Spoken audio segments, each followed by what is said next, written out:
Var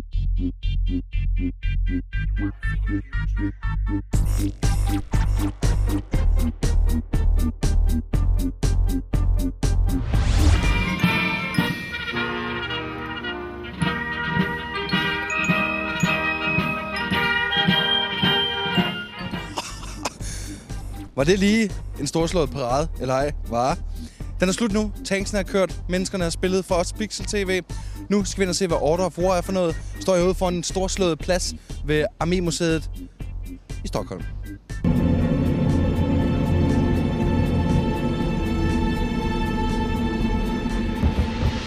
Nu står jeg her sammen med Net. Vi har indtaget forsyningsrummet, hvor soldaterne får alt deres gear fra. Så Net, what's so special about the game? The special points about Order of War are the fact that it deals with World War II on such a large scale. So you get a really good view of massive battle scenes with thousands of troops, huge tank battalions, but you also have the cinematic mode, which gets you really close up to the action.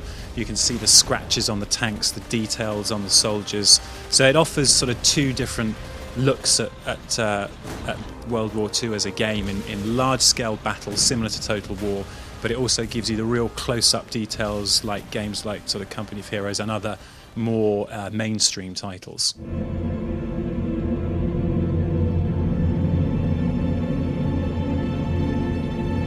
What makes this game in particular so much better than all the other games in the same genre? I think one of the main points is that the attention to detail that's gone in, not just on the units and the geography and history, but the briefings and the missions themselves. The whole game is very historically accurate, set in 1944. Two campaigns you play as either the US forces against the Germans, but also you play as the Germans against the Russians on the Eastern Front. So it gives you a very unique take on two different campaigns that were happening at the same time in history, the same year. But it also gives you it's a mix of that real large-scale warfare like Total War, but also close-up action, which not many games out in the market at the moment give you that much close-up detail.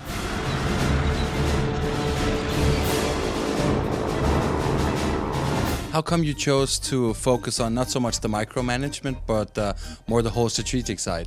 It's really a case of micromanagement works in quite a few competitive products, just in terms of the overall structure of the game, the micromanagement aspect of it. What we've tried to do is really focus on the bigger picture. So instead of troop morale and concentrating on the small aspects, we want the gamer to concentrate on the big picture, large-scale war, so that you're in control of battles, thousands of troops, and basically the ultimate end game of war, rather than small battles and sort of small items which just don't give you that huge scale.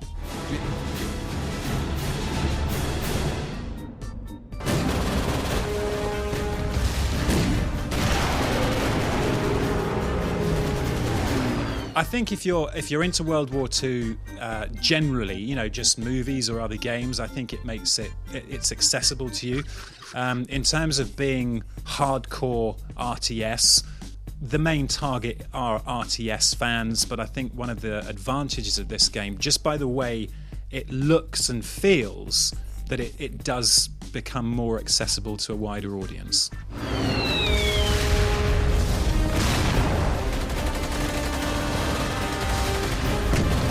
You've chose to make a whole deathmatch side as well for the online gaming. Do you think it's going to work out?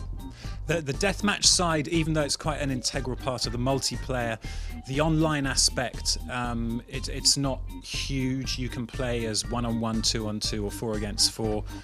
So you have deathmatch, skirmish in multiplayer mode. I would say the main elements to the game are the campaign modes. Once you've achieved those, then the multiplayer aspect becomes, very key and very enjoyable to play.